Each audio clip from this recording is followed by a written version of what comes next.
बाली सुग्रीव उत्पत्ति तथा ऋक्षराज का इतिहास। श्री रामचंद्र जी बोले, हे मुने, आपके श्रीमुख से बाली और सुग्रीव की कथा सुनने की बड़ी इच्छा है।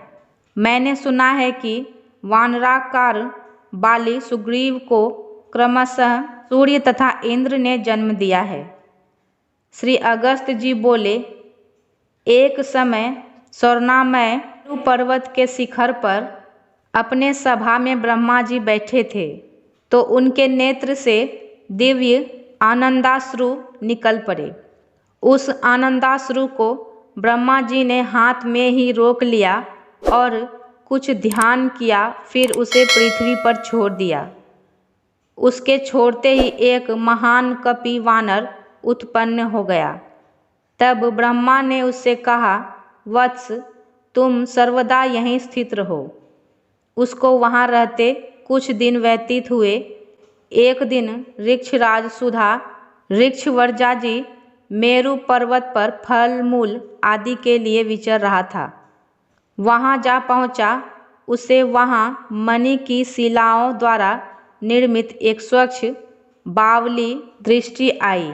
वह उसमें जल पीने गया, किंतु जब वह जल पीने लगा तो उसमें उसे अपनी छाया दृष्टि आई। उसने समझा, यह तो कोई मेरा प्रतिपक्षी अन्य वानर है। वह जल में कूद पड़ा।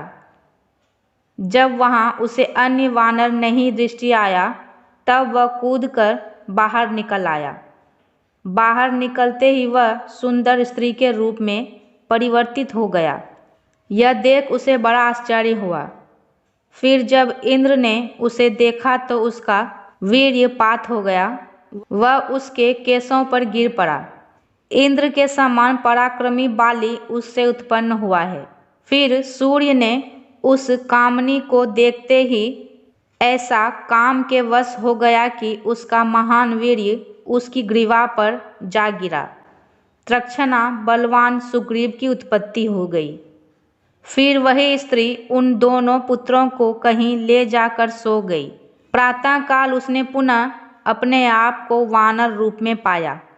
जब यह वृतांत ब्रह्मा को मिला तो उसे सुन ब्रह्मा ने वानरेंद्र को किष्किंधा नगरी का उत्तम राज्य दिया। वहाँ वह अपने उन दोनों पुत्रों के साथ रहने लगा। ऋक्षराज के मरने पर विरज की किष्किंधापुरी राजा कपीश्वर बाली हुआ। हे राम, आपने जो पूछा वह सब मैंने कहा। अभी आप जो कथा सुन रहे थे, इसे मैंने आनंद रामायण से लिया है। मैं हूँ सुगंधा और मेरे चैनल का नाम है सुगंधा ज्ञान सुगंध। मेरा वीडियो अगर आपको अच्छा लगा हो तो लाइक करें, कमेंट करें और मेरे चैनल को सब्सक्राइब करना ना भूलें। धन्यवाद।